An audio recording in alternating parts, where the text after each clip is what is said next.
Hi hello ಎಲ್ಲರಿಗೂ ನಮಸ್ಕಾರ. ಎಲ್ಲರೂ ಹೇಗಿದ್ದೀರಾ? ಐ ಹೋಪ್ ಎಲ್ಲರೂ ಚೆನ್ನಾಗಿದ್ದೀರಾ ಅಂತ ಅಂದ್ಕೊಂಡಿದ್ದೀನಿ. ನಾನು ಕೂಡ ತುಂಬಾ ಚೆನ್ನಾಗಿದ್ದೀನಿ. ಇವತ್ತು ಸಂಡೇ ಆಗಿರೋದ್ರಿಂದ ನಾವಿವತ್ತು ಚಿಕ್ಕಮ್ಮ ಅವ್ರ ಮನೆ ಕಡೆಗೆ ಹೊರಟಿದ್ವಿ. ನಮ್ಮ ಚಿಕ್ಕಮ್ಮ ಅವ್ರ ಯಜಮಾನರು ನಮ್ಮ ಚಿಕ್ಕಪ್ಪಗೆ ಕಣ್ಣು ಆಪ್ರೇಷನ್ ಆಗಿ ಆಲ್ಮೋಸ್ಟ್ ಒಂದು ತಿಂಗಳು ಹತ್ತತ್ರನೇ ಆಗೋಯ್ತು. ಸೊ ನಾವಿನ್ನೂ ನೋಡ್ಕೊಂಡು ಬರೋದಕ್ಕೆ ಅಂತ ಹೋಗೇ ಇರಲಿಲ್ಲ. ಬಿಕಾಸ್ ಸುಮಾರಷ್ಟು ಕೆಲಸಗಳಿತ್ತು, ಹಾಗೆ ಫ್ರೀ ಕೂಡ ಇರಲಿಲ್ಲ, ಹಾಗಾಗಿ ಹೋಗಿರಲಿಲ್ಲ. ಸೊ ಜೊತೆಗೆ ಇವತ್ತು ಊರಿಂದ ಅಪ್ಪ ಕೂಡ ಬಂದಿದ್ದರು. ಸೊ ಹಂಗಾಗಿ ನೋಡ್ಕೊಂಡು ಬಂದುಬಿಡೋಣ ಅಂತ ಅಂದ್ಕೊಂಡು ಹೊರಟಿದ್ವಿ. ಹೊರಟೋ ಟೈಮ್ನಲ್ಲಿ ಸಿಕ್ಕಾಪಟ್ಟೆ ಮಳೆ ಬರೋ ಥರ ಆಗಿಬಿಟ್ಟಿತ್ತು. ಸೊ ಸ್ವಲ್ಪ ಲೈಟಾಗಿ ಮಳೆ ಬಂದು ಕೂಡ ಹೋಗಿತ್ತು. ಸ್ವಲ್ಪ ಹನಿ ಥರ ಕೂಡ ಬಂದಿದ್ದರಿಂದ ಮಗಳು ಮತ್ತು ಯಜಮಾನರು ಇಬ್ಬರು ಕೂಡ ಛತ್ರಿ ಹಿಡ್ಕೊಂಡು ಹೋಗ್ತಾಯಿದ್ರು. ಇವತ್ತು ಅನ್ಎಕ್ಸ್ಪೆಕ್ಟೆಡ್ ಆಗಿ ನಾನು ಯಜಮಾನರು ಇಬ್ಬರು ಕೂಡ ಕೋಇನ್ಸಿಡೆನ್ಸ್ಲಿ ಡ್ರೆಸ್ಸಸ್ನ ಮ್ಯಾಚಿಂಗ್ ಥರ ಹಾಕ್ಕೊಂಡಿದ್ವಿ. ಸೊ ಹಂಗಾಗಿ ಒಂದು ಫೋಟೋ ತೆಗಿಯೋಣ ಅಂದ್ಕೊಂಡು ತೆಗಿತಾ ಇದ್ದಿದ್ದು ನೋಡಿ ನನ್ನ ಮಗಳು ನನಗೆ ಫೋಟೋ ತೆಗೆದಿಲ್ಲ ಅಂತ ಅಂದ್ಕೊಂಡು ಹೋಗೋ ಟೈಮಲ್ಲಿ ಅಳ್ತಾ ಇದ್ಲು.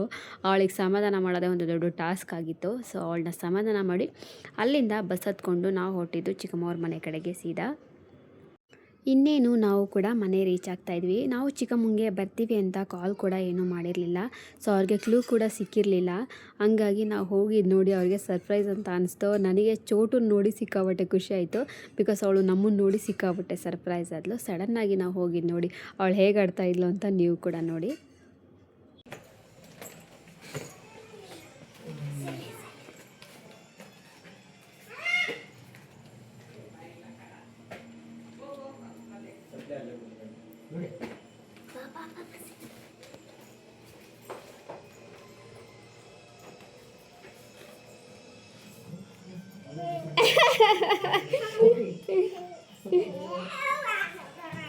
ಅಯ್ಯಯ್ಯಯ್ಯಯ್ಯೋ, ಚೋಟುಗೆ ನನ್ನ ಮಗಳು ಗಾನವಿ ಹೋಗಿದ್ದು. ಅವಳು ಖುಷಿ ಆಯಿತು ಅಂತ ಅನಿಸುತ್ತೆ. ಅವ್ರ ಜೊತೆ ಇಬ್ಬರು ಸೇರಿಕೊಂಡು ಆಟ ಆಡ್ತಾಯಿದ್ರು. ಸೊ ಮಕ್ಕಳು ಇಬ್ಬರು ಇದ್ರೂ ಅವ್ರಿಗೆ ಆಟ ಆಡೋದ್ರಲ್ಲೇ ಒಂಥರ ಮಜಾ. ಸೊ ಅವ್ರು ಟೈಮ್ ಸ್ಪೆಂಡ್ ಮಾಡಿಕೊಂಡು ಆಟ ಆಡ್ಕೊಂಡಿದ್ರು. ನಮ್ಮ ಚೋಟು ಅಂತೂ ಒಂದು ಕಡೆ ಕೂರಲ್ಲ, ಒಂದು ಕಡೆ ನಿಲ್ಲಲ್ಲ, ಅಷ್ಟು ಓಡಾಡ್ತಾನೆ ಇರ್ತಾಳೆ, ತೀಟೆ ಮಾಡ್ತಾನೆ ಇರ್ತಾಳೆ. ಹಾಗೆ ಅವರಿಬ್ಬರು ಆಟ ಆಡೋದನ್ನು ನೋಡಿಕೊಂಡು ನಾನು ಚಿಕ್ಕಮ್ಮ ಎಲ್ಲರೂ ಕೂಡ ಮಾತಾಡಿಕೊಂಡು ಸುಮ್ಮನೆ ಕೂತ್ಕೊಂಡಿದ್ವಿ. ತುಂಬಾ ದಿನ ಆಗಿತ್ತು ನಾನು ಚಿಕ್ಕಮ್ಮ ಅವ್ರ ಮನೆ ಕಡೆ ಹೋಗಿ. ಆಲ್ಮೋಸ್ಟ್ ಒನ್ ಇಯರ್ ಹತ್ರನೇ ಆಗೋಗ್ಬಿಟ್ಟಿತ್ತು. ಸೊ ಏನು ಕೆಲಸ ಇರಲ್ಲ, ಕೆಲಸ ಇದ್ದಿದ್ದ ಟೈಮಲ್ಲಿ ಅಷ್ಟೇ ಹೋಗ್ತಿದ್ದೆ, ಏನಾದರೂ ಫಂಕ್ಷನ್ಸ್ ಇದ್ದರೆ ಅಷ್ಟೇ ಹೋಗ್ತಾಯಿದ್ದು. ಸೊ ಇತ್ತೀಚೆಗಂತೂ ಎಲ್ಲೂ ಹೋಗೇ ಇರಲಿಲ್ಲ. ಸೊ ಚಿಕ್ಕಮ್ಮನ ಮನೆ ಕಡೆ ಹೋಗಿದ್ದು ಒಂಥರ ರಿಫ್ರೆಶ್ಮೆಂಟ್ ಅಂತ ಅನಿಸ್ತು. ಸೊ ಹೋಗಿ ಅವನು ಕೂಡ ಮಾತಾಡಿಸ್ಕೊಂಡು ಅದರಲ್ಲೂ ಚೋಟು ಜೊತೆ ಟೈಮ್ ಸ್ಪೆಂಡ್ ಮಾಡಿದ್ದು ಒಂಥರ ಚೆನ್ನಾಗಿತ್ತು. ಸೊ ತುಂಬ ದಿನ ಆದಮೇಲೆ ಅವಳಿಗೆ ನಾವು ಸಿಕ್ಕಿದ್ದಲ್ಲ. ಸೊ ಅವಳಿಗೂ ಸಿಕ್ಕಾಪಟ್ಟೆ ಖುಷಿಯಾಗಿತ್ತು. ಸೊ ಚೆನ್ನಾಗಿ ಆಟ ಆಡ್ಕೊಂಡು ಇಬ್ಬರು ಇದ್ದರು. ಸೊ ಇನ್ನೇ ನಾವು ಹೊರಡಬೇಕು ಅಂತ ಅಂದ್ಕೊಳ್ಳೋ ಅಷ್ಟರಲ್ಲಿ 3:30 ಅಷ್ಟರಲ್ಲಿ ಟೈಮ್ ಆಗಿತ್ತು. ಅಷ್ಟರಲ್ಲಿ ಹೊರಡಬೇಕು ಅಂದ್ಕೊಳ್ಳೋ ಅಷ್ಟರಲ್ಲಿ ಮಳೆ ಕೂಡ ಶುರು ಆಗ್ಬಿಟ್ಟು ಸಿಕ್ಕಾಪಟ್ಟೆ ಮಳೆ ಕೂಡ ಬರ್ತಿತ್ತು. ನಾವು ಆ ಚಿಕ್ಕಮ್ಮವ್ರ ಮನೆಯಿಂದ ಸ್ಟ್ರೈಟಾಗಿ ಅಣ್ಣನ ಮನೆ ಹತ್ರ ಹೋಗಬೇಕಿತ್ತು. ಸೊ ಮುಗಿಸ್ಕೊಂಡು ಹೋಗೋಣ ಅಂತ ಅಂದ್ಕೊಂಡ್ವಿ, ನೋಡಿಕೊಂಡು ಮಾತಾಡ್ಸ್ಕೊಂಡು ಹೋಗೋಣ ಅಂದ್ಕೊಂಡ್ವಿ. ಬಟ್ ಹೋಗೋಕ್ಕಾಗಲಿಲ್ಲ, ಮಳೆ ಶುರು ಆಗಿದ್ದರಿಂದ ಅಲ್ಲೇ ಉಳ್ಕೋಬೇಕಾಗಿತ್ತು. ಸೊ ನೈಟ್ ಅಲ್ಲೇ ಏನು ಸ್ಟೇ ಆಗಲಿಲ್ಲ.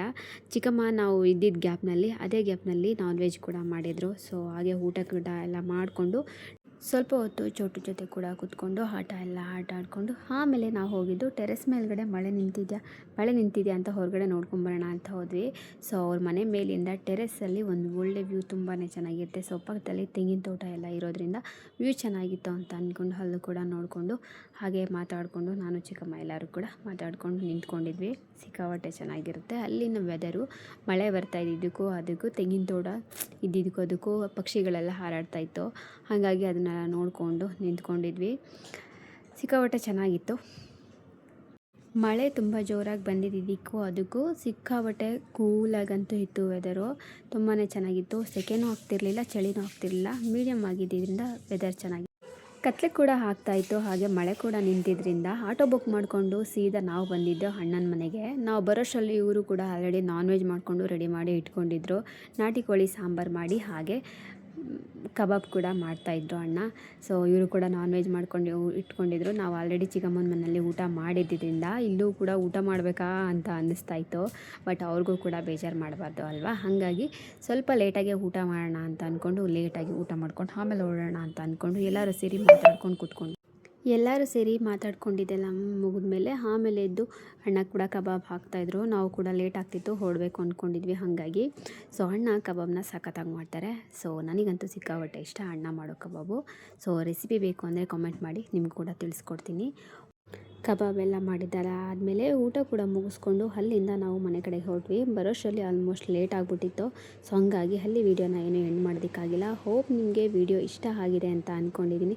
ಇಷ್ಟ ಆಗಿದರೆ ಪ್ಲೀಸ್ ಲೈಕ್, ಶೇರ್, ಕಮೆಂಟ್ನ ಮಾಡಿ. ನೆಕ್ಸ್ಟ್ ವೀಡಿಯೋದಲ್ಲಿ ಸಿಗೋರು ಕಾಯ್ತಾ ಇರಿ. And take care. Love you all. Bye bye.